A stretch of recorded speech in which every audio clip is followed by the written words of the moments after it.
Los cuerpos estaban muy cerca unos de otros, al lado mismo de la puerta, tumbados sobre charcos de sangre seca, mezclada con paja y suciedad, con los rostros desfigurados a hachazos y convertidos en masas sanguinolentas de carne y cabello.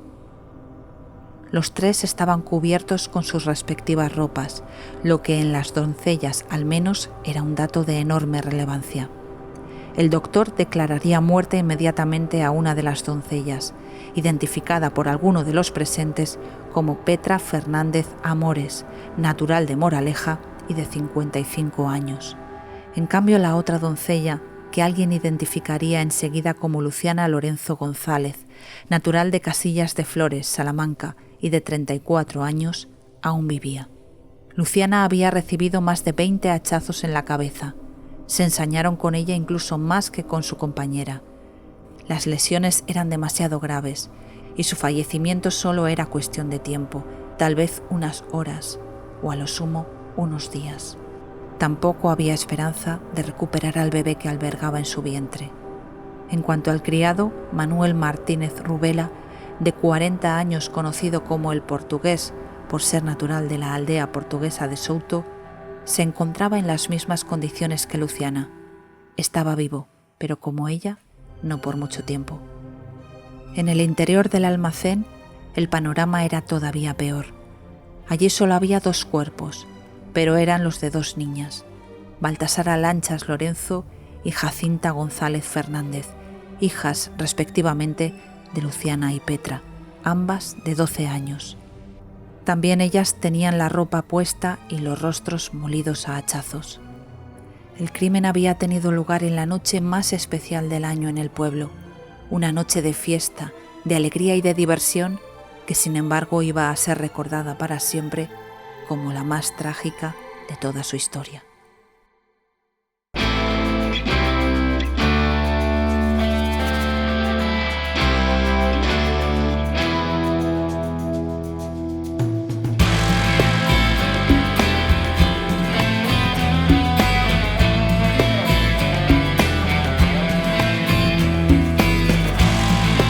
Soy Ana Vallabriga y esto es Sin Ficción, el podcast sobre crímenes reales y literatura de la editorial Al Revés.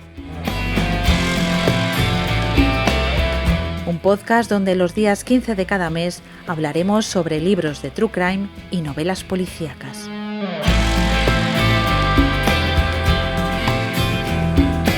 Sin Ficción es la colección de libros de Al Revés que aborda crímenes reales escritos por periodistas y criminólogos. Está dirigida por la periodista y escritora Marta Robles. Tienes más información en alreveseditorial.com.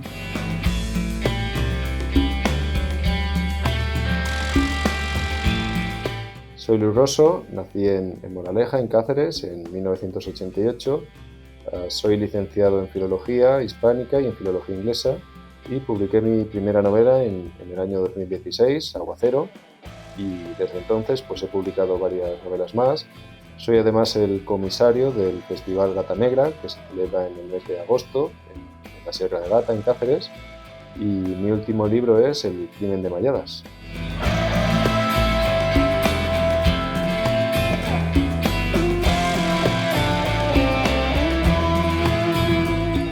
Bienvenido, Luis. Es la primera vez que hablamos en Sin Ficción de un crimen histórico, un crimen que ocurrió hace más de 100 años, el crimen de Malladas. Te he de confesar, quizá no debería de decir esto así en el programa, pero cuando me llegó el libro dije, madre mía, Luis, qué pedazo de tocho ha escrito. Veremos a ver.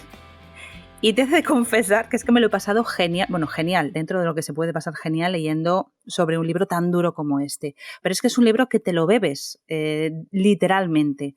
O sea que bueno, mi prejuicio con el tema de las páginas desde luego no se vio confirmado. Lo he disfrutado muchísimo. Tú en el prólogo haces una pequeña explicación de por qué escribes sobre este crimen de Malladas que además sucedió en tu pueblo, en Moraleja, en Extremadura, y sin embargo no habías oído hablar de este quíntuple asesinato hasta hace unos pocos años. Claro, como tú bien dices, el principal problema que yo tenía a la hora de afrontar el libro era el desconocimiento que había sobre este caso. Como tú dices, es un quíntuple crimen. Además, las víctimas fueron asesinadas a hachazos en una finca fronteriza con Portugal. Y entre esas víctimas pues había dos mujeres, una de ellas embarazada y dos niñas. Claro, allí en mi pueblo, en Moraleja, en Cáceres, mucha gente recordaba el crimen, es decir, la gente anciana recordaba el crimen, pero lo recordaban de una forma muy vaga, es decir, sabían que había ocurrido algo, tenían alguna idea, incluso había gente que conocía algunos versos del romance, de los poemas que se publicaron entonces, pero había muy poca información real. Es decir, no, buscando en Internet, pues yo encontré un artículo de un catedrático que simplemente reproducía una carta que le enviaron a Unamuno unos años después del crimen. A Y Unamuno, el escritor. a Unamuno, el escritor, sí, sí. Y esa era básicamente toda la información que había en Internet. Te estoy hablando de hasta hace pues, un año, 2 años.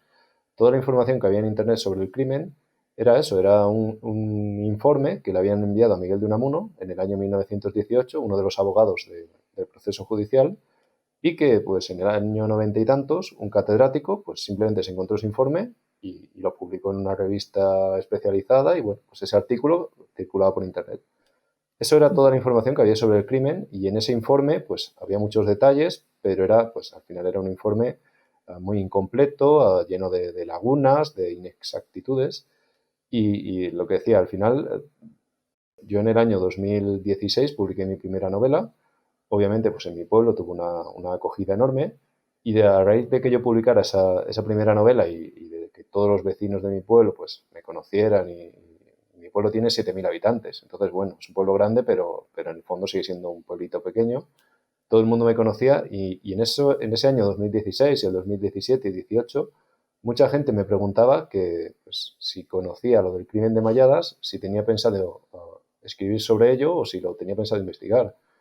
Y lo que decía, yo cuento en el prólogo que yo me puse a investigarlo al principio sin demasiadas ganas, porque claro, yo ya sabía que había sido un quíntuple crimen y que era una cosa muy oscura.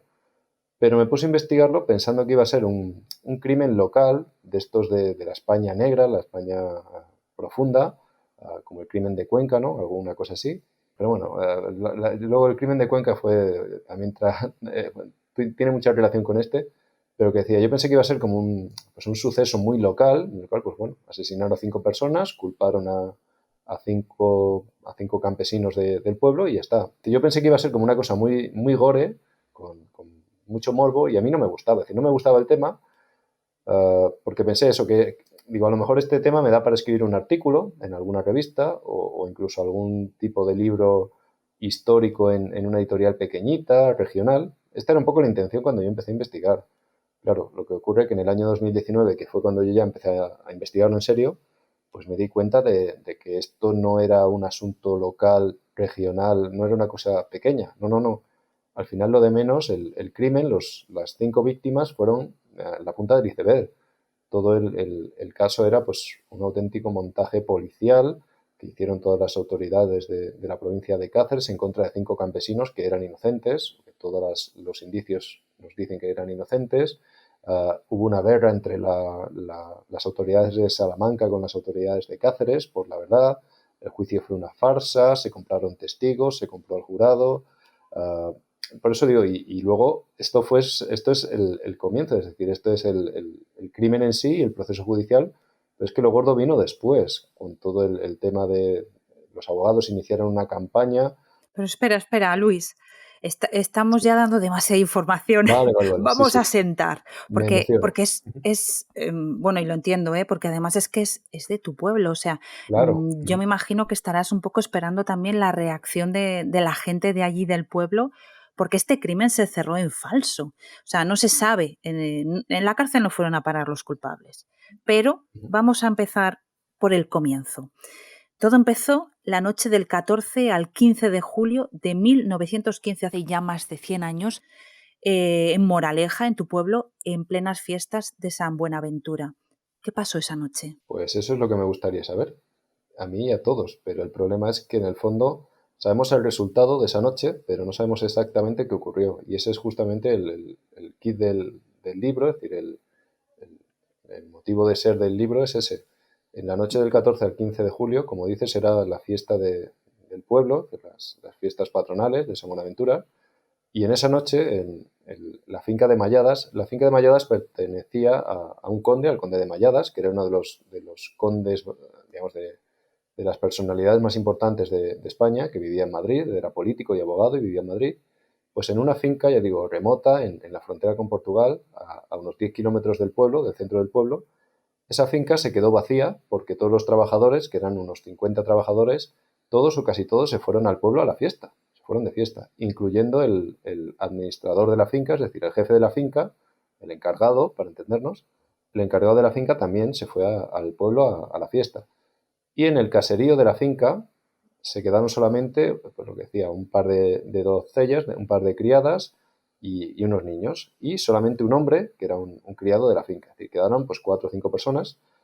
Y lo que sabemos es que a la mañana siguiente, pues todas esas personas fueron encontradas muertas o moribundas. Es decir, dos de las víctimas, el hombre, que lo llamaban en portugués, el criado, y la mujer embarazada estaban con vida, pero bueno, estaban en un estado ya moribundo, murieron a los pocos días.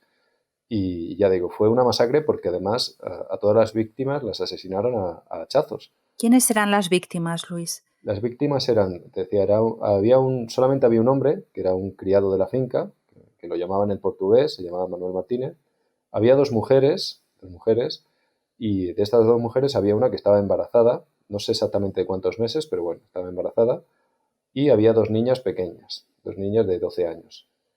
Todas estas víctimas murieron a hachazos. Ya digo, la mujer embarazada y el hombre sobrevivieron a unos días más, pero había otra víctima, que fue un niño de 4 años, que se llamaba Dimas Lanchas, que este niño era hijo de la mujer embarazada y sobrevivió, pero con 4 hachazos en la cabeza. Es decir, solamente hubo un superviviente oficial, porque es posible que hubiera alguno más, algún hermano más de Dimas, pero oficialmente solamente sobrevivió este niño al ataque, un niño de 4 años con 4 hachazos. Por eso decía, sabemos el resultado, sabemos que ese crimen ocurrió, que esas personas fueron asesinadas esa noche en ese lugar. Lo que no sabemos es decir, conocemos el motivo oficial que quedó plasmado en el juicio y conocemos los culpables presuntos, según no presuntos, es decir, conocemos los culpables que fueron dictaminados como culpables en el juicio, a pesar de que, bueno, pues luego fueron absueltos, es decir, que obviamente pues estas personas no fueron los verdaderos culpables, pero por eso decía, no sabemos cuál fue el motivo, ni sabemos quién lo hizo. Hay una cuestión que te llamó la atención, igual que llamó la atención a la gente que descubrió los cuerpos, y es que los niños y los adultos no estaban en el mismo sitio. Claro, esto es una de las pistas o indicios. Decía que bueno, el juicio se produjo 3 años después del crimen, en 1918, lo que ya nos da una idea de que la justicia no tenía muy claro de haber arrestado a los culpables, porque obviamente si los hubiera arrestado, lo normal era que los hubieran hecho confesar y en muy poco tiempo hubieran celebrado el juicio.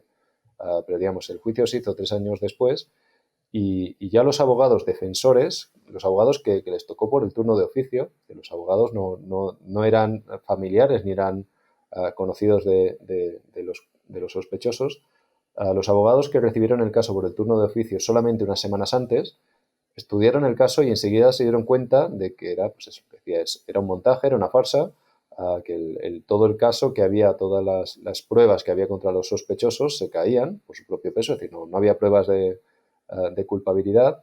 Y lo que decía es uno de los indicios, una de las cosas que llamó la atención a los abogados era que las dos mujeres habían sido asesinadas en un espacio, en un establo, y las dos niñas de 12 años, recordemos, habían sido asesinadas en otro espacio que era en un almacén, a muy pocos metros, pero digamos habían separado las hijas de las madres. Claro, decía que no sabemos por qué se hizo, pero el móvil que se barajó en el juicio como móvil oficial fue el del robo.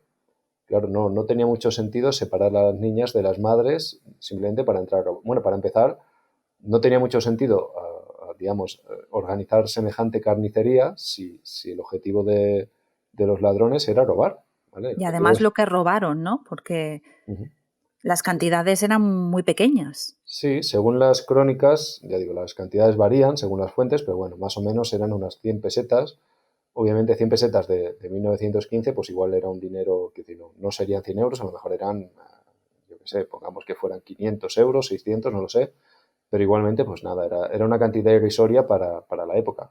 Ujú. Sobre todo que suponiendo que los sospechosos, a los que luego acusaron y condenaron, eran 5, de que eran 100 pesetas a repartir entre 5, 20 pesetas Ujú. cada uno. Ah, y lo que decía, al final estamos hablando de que estas 5 personas, en el caso de que entraran al caserío a robar, es decir, asaltaron el caserío, si entraron a robar y se encontraron con que el caserío estaba ocupado por, pues, decía, por un par de criadas y por un criado y unos niños, lo normal era que se hubieran ido. Quiero decir,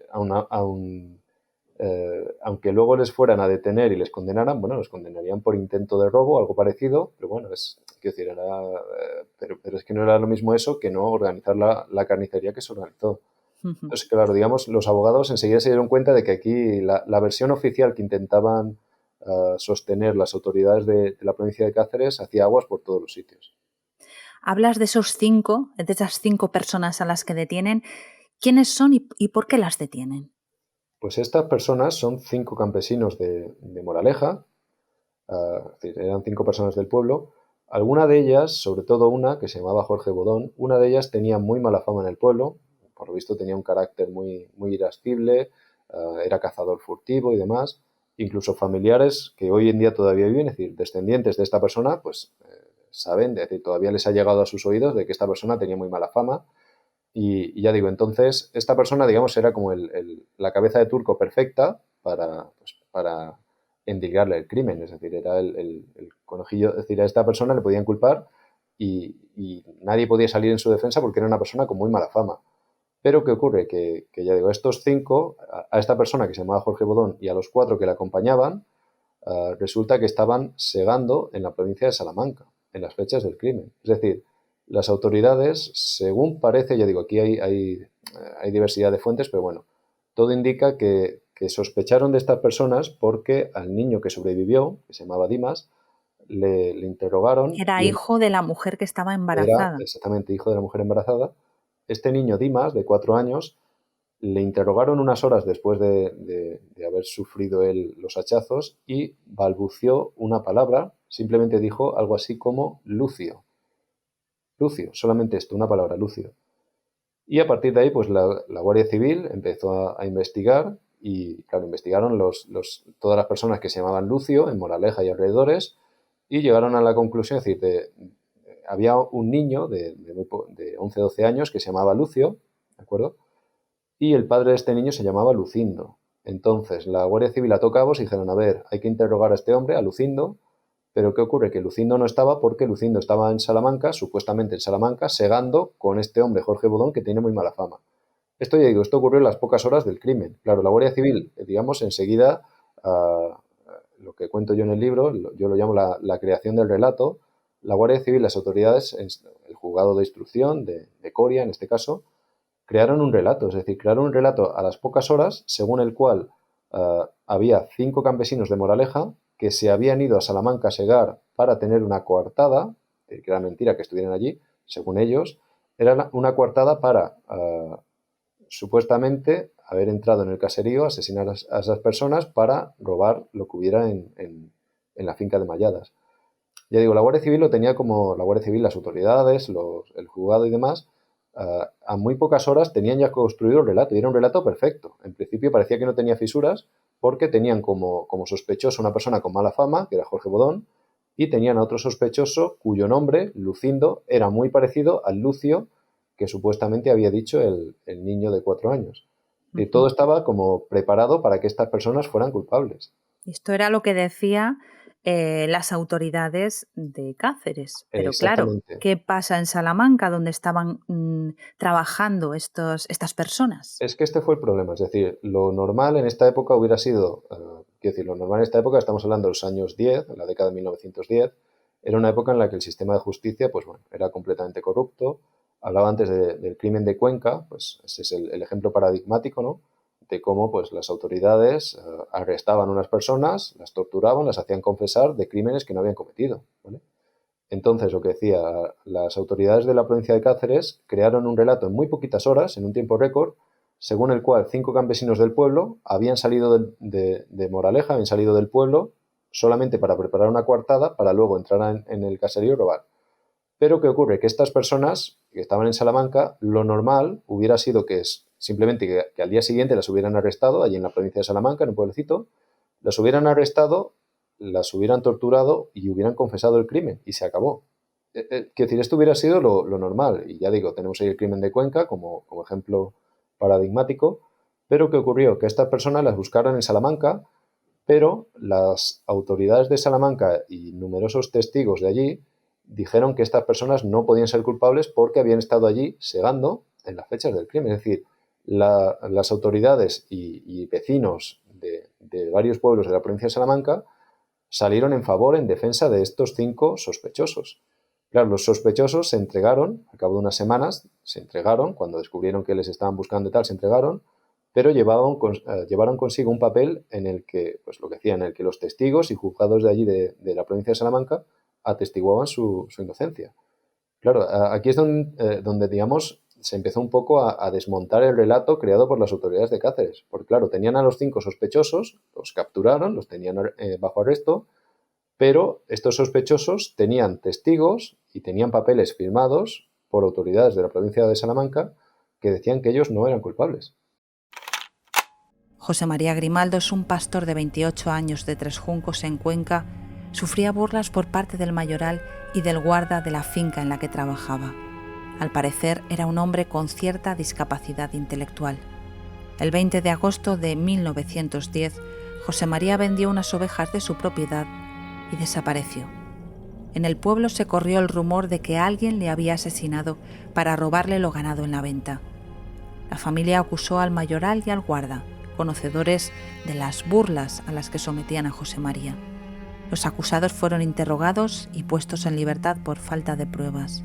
Sin embargo, 2 años después, por la insistencia de los familiares, se reabrió el caso. La Guardia Civil torturó a los acusados hasta que confesaron el asesinato. Las torturas fueron terribles. A pesar de las pruebas falsas y las contradicciones, los acusados fueron declarados culpables. Tras 12 años de cárcel, recibieron el indulto, pero a su regreso en el pueblo fueron tratados como apestados. 1 año después, José María Grimaldo, el supuesto asesinado, apareció en el pueblo. Quería casarse y necesitaba su partida de nacimiento. Ante el estupor de la gente, dijo que cuando se vio con el dinero de la venta de las ovejas, le dio un barrunto y decidió marcharse. Los acusados fueron absueltos y acabaron sus días en Madrid con una pensión vitalicia. El caso puso de manifiesto la corrupción de la justicia que imperaba en la época. En la historia, como estabas comentando, aparecen personas con principios sólidos, ¿no? Como estos habitantes de, bueno, creo que los pueblos que nombras son Tenebrón y Morasverdes. Sí.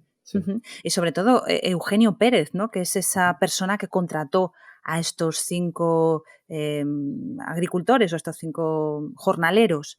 Y también aparece Manuel Telo, ¿no? El abogado de la defensa, que, bueno, eran varios los abogados de la defensa que defendían a estas personas, pero él se lo tomó muy a pecho, ¿no? Yo creo que es una de las partes más bonitas de la historia, al ver cómo estas personas, a pesar de todas estas presiones que sufren, además sufrieron mucho, sobre todo Manuel Telo sufrió mucho, a nivel personal incluso, se tuvo que ir, ¿no? de allí de Cáceres, y medio exiliarse, y sobre todo esa parte, ¿no? de estas personas con ideales, que luego lo pagan caro, sobre todo Manuel Telo, como decía.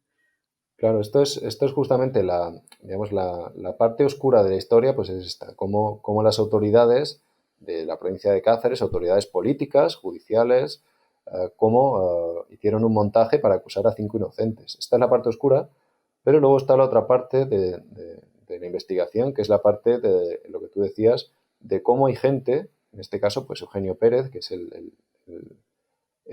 la persona que los contrató y que dio la cara por ellos ante la Guardia Civil, y luego también las autoridades, la Guardia Civil de Salamanca, diversos políticos de Salamanca también en su época, unos años después, Miguel de Unamuno. Es decir, hubo mucha gente que salió en defensa de estas 5 personas. Y sobre todo, como tú bien dices, los abogados defensores que después del juicio, es decir, una vez que se celebra el juicio, Y a pesar de que en el juicio se celebra en Cáceres en el año 1918, decía antes, 3 años después del crimen. En el juicio se puso de manifiesto que todo era una farsa, es decir, se demostró que habían testigos falsos, que juraron en falso, es decir, fue una auténtica farsa y aún así estos 5 sospechosos fueron condenados. Pues los Además, 5, en 10 minutos, por lo que dices, duró 10 minutos el sí, sí, tiempo que sí, tardaron en... la deliberación fue, bueno, pues eso que decía, al final fue una tomadura de pelo y las 5 personas iban a ser condenadas sí o sí, ¿vale? Luego, obviamente, posteriormente se habló de que el jurado estaba comprado por los acusadores. Entonces, bueno, ya digo, el juicio en el fondo fue una farsa. Los abogados sabían que era una farsa. Ellos, digamos, decían que había quedado demostrado que había sido una farsa e iniciaron estos abogados una campaña para intentar liberar a los presos. Ya eran condenados para intentar liberarlos. Hoy el abogado, digamos, que más se implicó en el caso, como tú dices, se llamaba Manuel Telo. Manuel Telo era abogado y era militar. Él no era de Cáceres, pero le habían destinado a Cáceres y estaba ejerciendo de abogado. Él no tenía ninguna relación con los presos, con estos presuntos asesinos. Le llegó el caso por el turno de oficio y en cuanto se dio cuenta de que era un montaje, de que estaban intentando inculpar a 5 inocentes, se implicó personalmente y en el fondo pues truncó su carrera. Es decir, su carrera como abogado quedó truncada y como militar también, porque se enfrentó a todo el aparato político, policial de una provincia, le salió mal la jugada y como tú dices, se tuvo que exiliar. Él pidió un destino en Fuerteventura, en Canarias, tuvo que salir de Cáceres, de la península, y lo decías, desterrarse, un destierro voluntario o medio voluntario, porque lo tuvo que pedir, pero lo pidió por las presiones, y se tuvo que marchar a Fuerteventura por las presiones. Por eso decía que este crimen al final no solamente destrozó la vida de 5 inocentes y de sus familias, o la vida de las 5 víctimas y de sus familias, sino además de otra gente que vino después y que intentó luchar por la verdad. Hay, hay varias cosas que cuentas del juicio bueno, que llaman mucho la atención. En primer lugar, es que el fiscal decide no acusar a estas 5 personas. Decide retirarse como acusación. Claro, esto digamos es en cuanto el juicio comienza, este es el primer varapalo que se lleva la acusación privada, a la acusación popular. El primer varapalo que se lleva es este, es decir, que el fiscal dice no ve indicios para culpar. Es el primer varapalo. Pero ya digo, a partir de ahí se inicia pues, el desfile de testigos y realmente la acusación solamente presenta tres testigos y los tres, en sus declaraciones, son desmontados por las preguntas de las defensas. Es decir, tres testigos los cuales llegan a admitir que su declaración es falsa. Es decir, que están haciendo una declaración y que esa declaración es falsa, que en realidad no vieron a nadie. Es decir, uno de los testigos dijo que había visto a los acusados enmayadas esa mañana, etcétera, pero las preguntas de la defensa los desmontaron y se vio que eran testigos falsos. Ujú.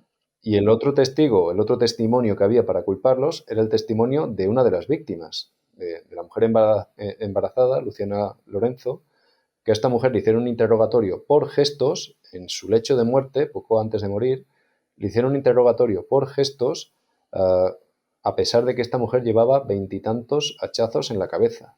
Y a pesar de, Terrible, ¿eh? sí, Terrible. sí, y a pesar de que el informe de la autopsia decía que tenía literalmente el cerebro hecho papilla. Pues en estas condiciones interrogaron por gestos a esta mujer, la interrogaron además sin presencia de ningún abogado y sin presencia del juez. Es decir, la interrogó simplemente el capitán de la Guardia Civil y 4 o 5 personas del pueblo.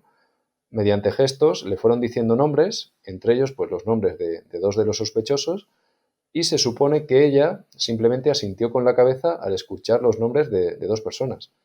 Entonces nos encontramos con que este testimonio de una moribunda y otros 3 testimonios más de personas que se desmoronaron y dijeron que todo era mentira, esto es todo lo que había en contra de los acusados, no había nada más, porque el niño de 4 años, el niño que sobrevivió, Dimas, también fue al juicio y en el juicio él no reconoció a los sospechosos tampoco. Es decir, no había absolutamente ninguna prueba fehaciente, ninguna prueba de peso para culparlos, ni una sola. Ujú. Y hay otra cosa que llama la atención y es que la acusación particular, ¿no? Quienes acusaba a estos hombres, estaba pagada por el duque de Malladas. Claro, este es digamos, por eso decía que es un caso muy complejo porque, obviamente, si hubo un montaje para culpar a 5 inocentes, alguien tenía que estar detrás. Es decir, ¿a quién le interesaba culpar a 5 inocentes? Al final, claro, la Guardia Civil de Cáceres, o ya digo, el aparato político judicial de Cáceres, ¿qué interés tenía en culpar a 5 inocentes? Sobre todo cuando para culpar a esta gente, a estos 5, tenía que enfrentarse a todo el aparato político y judicial de Salamanca. Es decir, ¿qué interés tenía que tener? Es decir, tenía que haber un interés muy, muy gordo, muy importante, detrás de las autoridades de Cáceres para, digamos, seguir en el empeño de culpar a estos 5. Y obviamente, pues bueno, todo se aclara un poco si entendemos que la persona que pagaba o que sufragó buena parte de la acusación era el propio conde de Malladas, es decir, el dueño de la finca. ¿Quién era este hombre? Este hombre, lo que decía, este hombre era uno de los grandes propietarios, hoy sería lo que llamaríamos un grande de España. Era el conde de Malladas, su padre era originario de Béjar, en Salamanca, que además es donde vivo yo ahora, es decir, toda la historia parece estar conectada a mí de algún modo o de otro. Pues este hombre decía, su familia venía de Béjar, en la provincia de Salamanca, y su padre había sido pues uno de los grandes empresarios de Béjar, que luego se fue a Madrid, y digamos, él poseía tierras en la provincia de Salamanca, pero sobre todo en la de Cáceres, es decir, había ido comprando tierras, y Alfonso XII, hacia el finales del siglo XIX, Alfonso XII concedió a este hombre, al padre del conde de Malladas, le concedió, pues eso, el condado de Malladas, lo convirtió en un noble, ¿vale? Él era un empresario simplemente, pero lo convirtió en un noble. Entonces, el conde de Malladas, a la altura de 1915, era el segundo conde de Malladas, es decir, el conde original había sido su padre y el conde de Malladas era el hijo del conde original.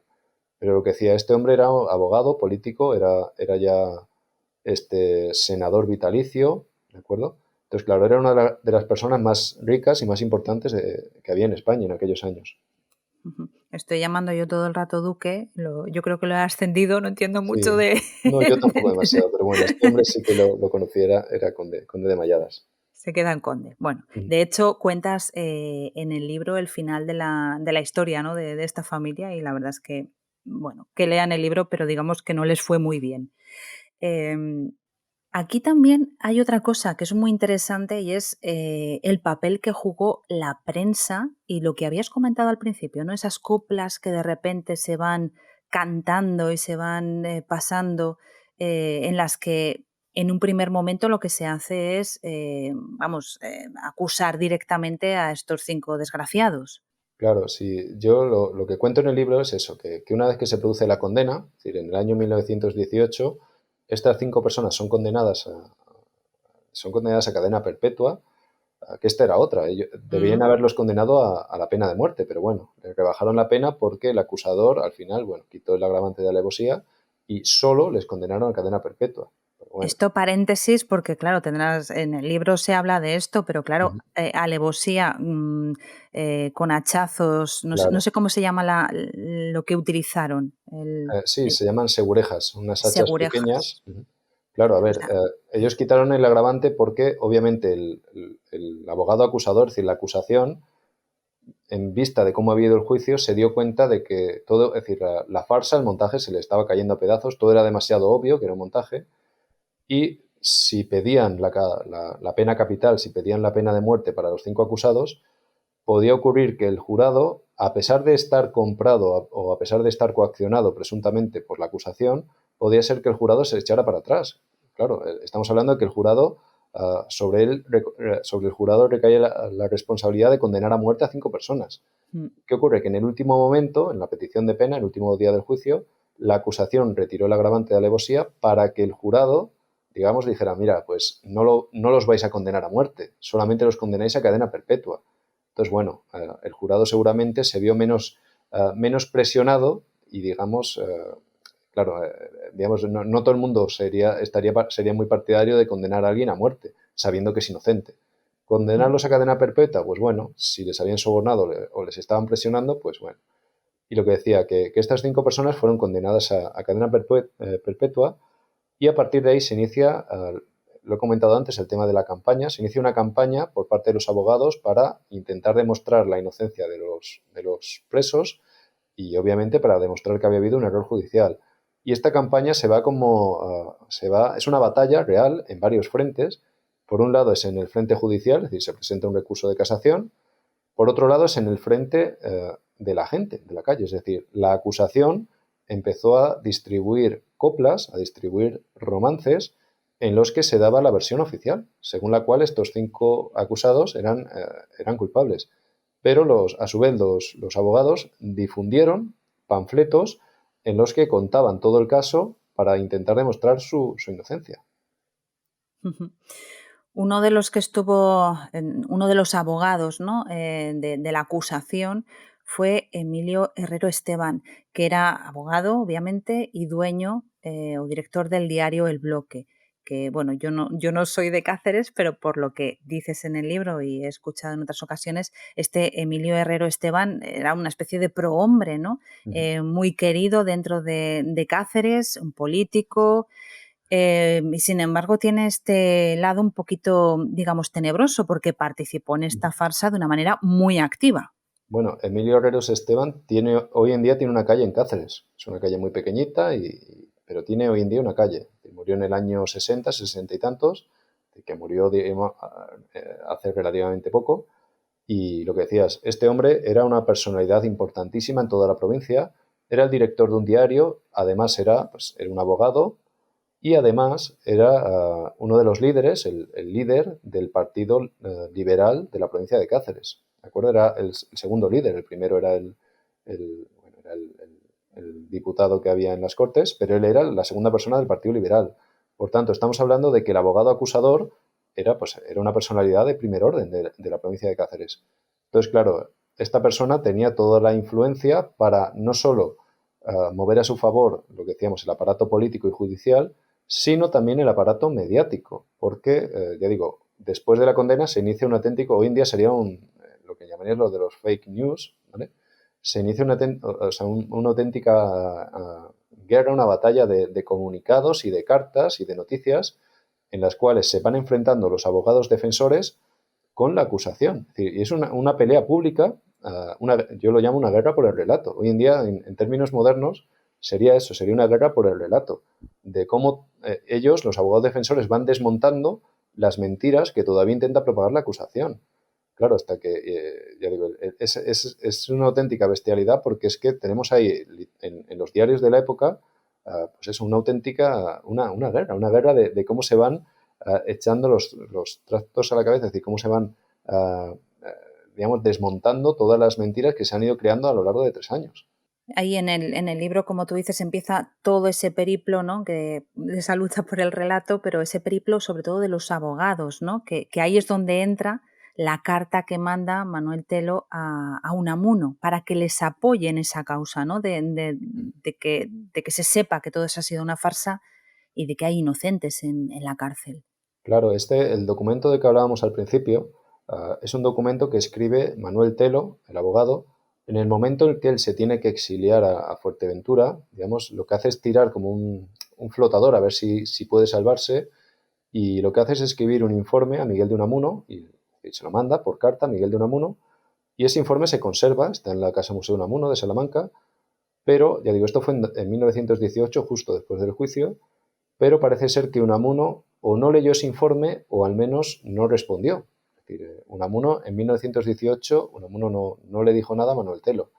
Y Manuel Telo, el abogado, se tuvo que exiliar a Fuerteventura y ya digo, el resto de abogados siguieron un poco la pelea, se organizaron en Madrid, se organizaron varios eventos en favor de los presos en los que participaron políticos de renombre del Partido Socialista e incluso las asociaciones feministas de la época también participaron en actos en favor de los presos.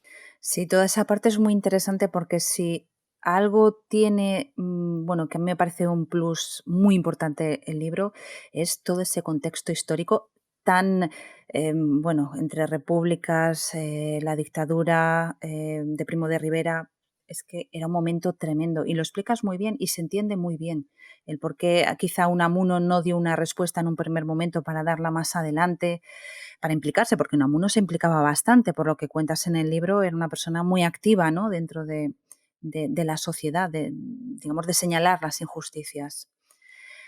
¿Qué pasó con los condenados?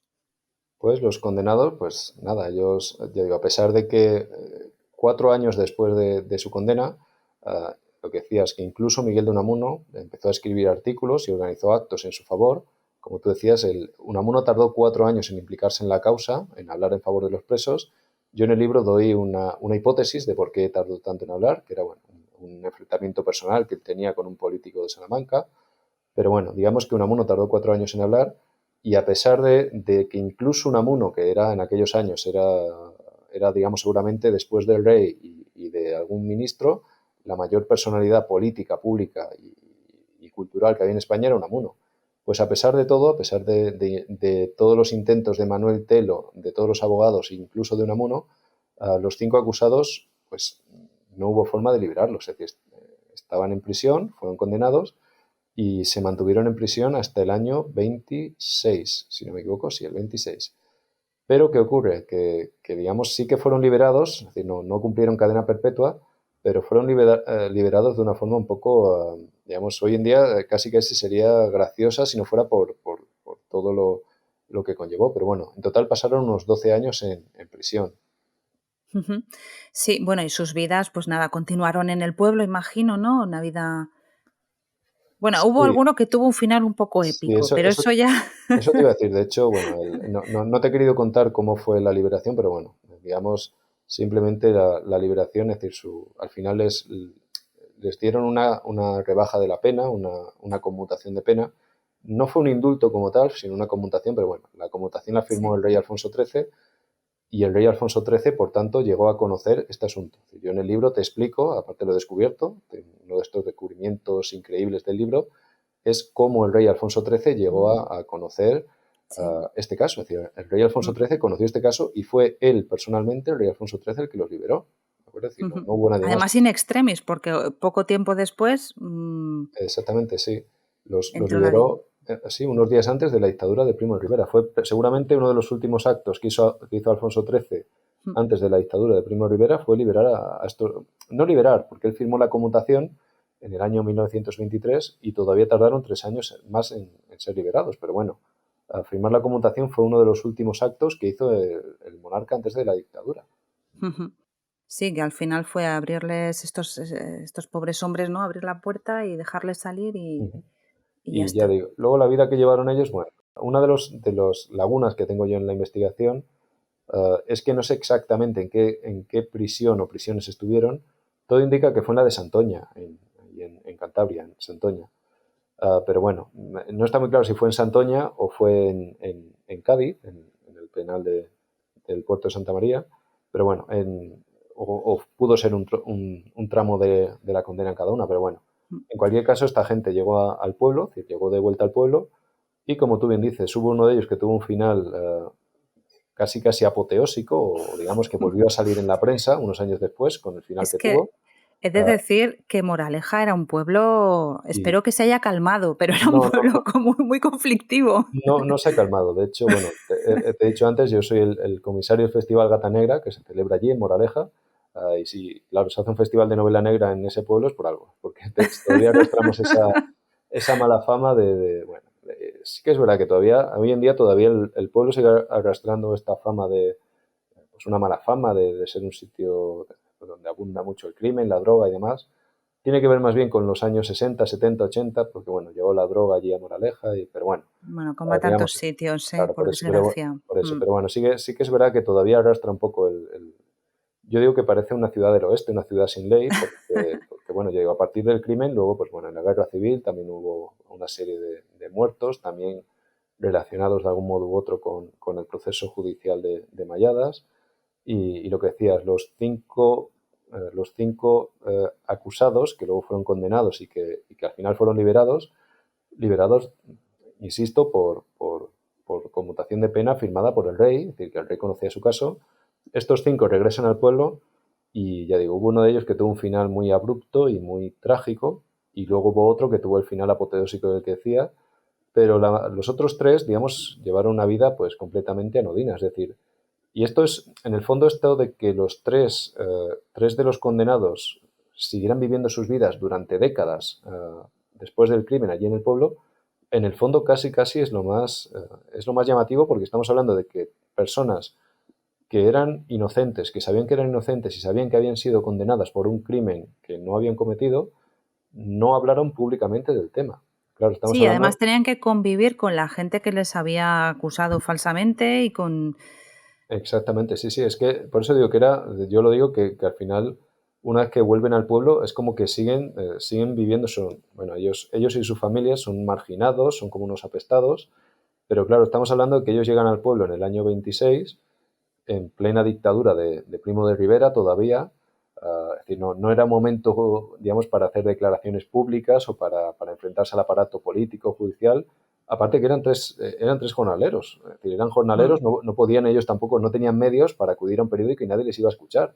Pero claro, estamos hablando de que después de la dictadura de Primo de Rivera llega la República. En la República, pues bueno, la política lo ocupa todo, y ahí es cuando uno de ellos tuvo un final trágico, lo que decíamos antes, un final que volvió a salir en los periódicos. Pero claro, luego llega otra vez la dictadura, es decir, la dictadura de Franco. Es decir, que estas personas realmente, tres jornaleros, pues no tuvieron oportunidad o no quisieron, porque, digamos, preferían olvidar antes que volver a hablar del crimen. A pesar de que en sus familias, digamos, en el ambiente más privado, obviamente ellos sí que hablaban y ellos sabían que eran inocentes y sus familias lo sabían. Pero mm, digamos, era como un secreto a voces, pero y por eso decía, el comienzo del libro, la introducción se llama, es un ajuste de cuentas con la verdad, por eso, porque al final es como un crimen que no solamente se olvidó, sino que se silenció, y que teníamos ahí un número enorme de víctimas, no solamente los asesinados, las víctimas mortales, sino también los presuntos culpables, las familias de todos, y luego además, pues eso, las personas que intentaron sacar la verdad en su día también sufrieron las consecuencias. ujú. A mí hay un momento del libro que me parece, y sí me gustaría resaltarlo, que me parece, a mí me emocionó muchísimo.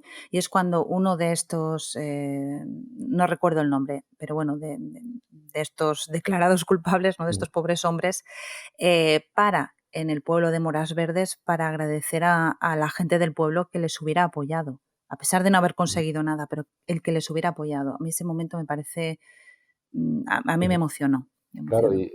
y además esto está recogido en los medios, es decir, uno de los presos, cuando va, lo que decíamos antes, que iba caminando de vuelta desde la prisión al pueblo, iba caminando y se detiene en el pueblo en el que ellos habían estado trabajando en el momento en que fueron arrestados. Y el Ujú. pueblo, digamos, estamos hablando de que había ocurrido 11 años antes el crimen, y el pueblo, pues claro, ellos reciben a este hombre casi como un héroe. Es decir, a este hombre que ha pasado 11 o 12 años en prisión, lo reciben como un héroe. Y claro, él, digamos, pues va al pueblo a agradecerles de que hayan estado siempre, digamos, en favor de su liberación, en favor de la verdad. Ujú, Claro, este hombre, aquí entramos, el problema de esta, sobre todo, que este hombre, la persona, los 5 acusados, una vez que los liberaron, el problema es que seguramente ninguno de ellos 5 supo jamás que la persona de verdad que había peleado para liberarlos y que de verdad había conseguido liberarlos era el abogado Manuel Telo. Sabes que ujú. Manuel Telo fue la persona que movió los hilos para liberarlos y consiguió liberarlos, es decir, lo que consiguió fue que el caso llegara a oídos del rey. Fue gracias a Manuel Telo. Pero claro, a Manuel Telo nadie jamás le agradeció esto públicamente, porque es que nadie jamás supo lo que él había hecho por estos 5 acusados. Ujú. Bueno, y aquí está la pregunta clave, que es, ¿qué se quería ocultar encerrando a estos pobres desgraciados? Porque hay un momento en el libro en que tú desvelas algún dato, ¿no? Ujú. Sí, yo hay un momento en el libro, que es, bueno, la cuarta parte del libro. El libro está dividido en 5 bloques. La cuarta parte se llama El abismo, y eso que decía yo, para mí era este libro, obviamente ocurrió esto en mi pueblo, yo conozco a descendientes de los presuntos culpables, y descendientes de personas que participaron en el proceso. Es decir, para mí es un asunto muy, muy, muy personal. Y decía, la cuarta parte del libro se llama El abismo, porque yo, para mí, este libro ha sido como asomarme al abismo, como el aforismo este de Nietzsche. Yo me asomé al abismo y el abismo pues me devolvió la mirada, porque claro, lo que te decía al principio, yo pensé que esto era una investigación sobre un crimen, un suceso local, regional, y no, yo me di cuenta de que en el fondo el crimen era la punta del iceberg, porque, bueno, hay, digamos, una de las personas que se investigó en su día, una persona que se llamaba Juan Callejo. A esta persona se le investigó en su día, al comienzo de la investigación, pero se le liberó en unas circunstancias muy sospechosas por orden de la acusación. Y esta persona, Juan Callejo, unos años después fue detenido por intento de rapto a 2 menores en un pueblecito de Salamanca. Y además se conectó a este hombre, que era otro jornalero del pueblo. Este hombre llevaba en el bolsillo una nota que ponía calle Hilarión Eslava, lo que por tanto podía unir, y yo de hecho en el libro pues doy bastantes indicios de que es muy posible que el crimen de Malladas estuviera conectado con algún tipo de red de abusos a menores, promovida seguramente desde el entorno del conde de Malladas. No digo que fuera el conde, pero seguramente algún familiar suyo, digo porque el conde era muy mayor en aquella época, pero seguramente algún familiar suyo, algún tipo de trama de abusos a menores, de corrupción de menores, que pudiera incluso estar relacionada con la desaparición de las niñas de Hilarión Eslava, que es uno de los crímenes, no crímenes, pero bueno, uno de los misterios más conocidos de la criminología en España. El 24 de mayo de 1924 desaparecieron en Madrid, en la calle Hilarión Eslava, 3 niñas: María Ortega Guirado, Angelita Cuevas Guillén y María del Val Paredes. Tenían 10, 8 y 7 años. Las niñas fueron a comprar patatas a la tienda del barrio y nadie las volvió a ver. Se investigó a unos titiriteros, al padre de una de las niñas e incluso a una catequista, pero las niñas no aparecieron.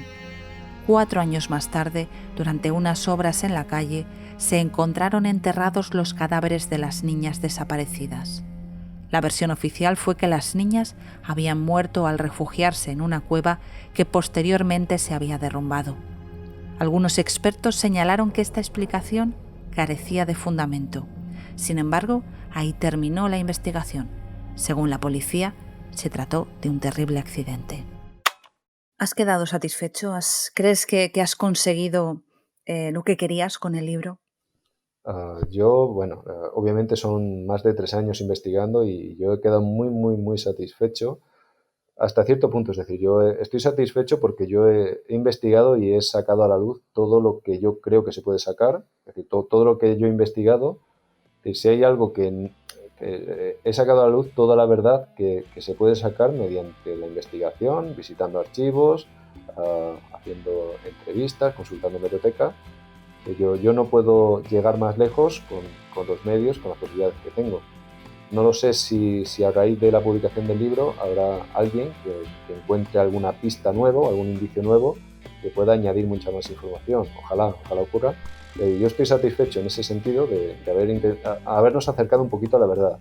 Obviamente me hubiera gustado desvelarlo todo y poder afirmar qué fue lo que ocurrió la noche del 14 al 15 de julio de 1915 en la finca de Malladas.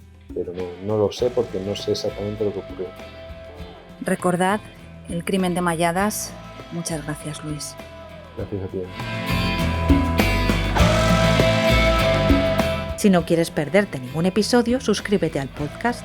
Y si el capítulo te ha gustado, sería estupendo que nos regales unas estrellas o le des a me gusta. Ya sabes que estaremos de nuevo contigo el día 15 del próximo mes. Gracias por escucharnos y por leernos.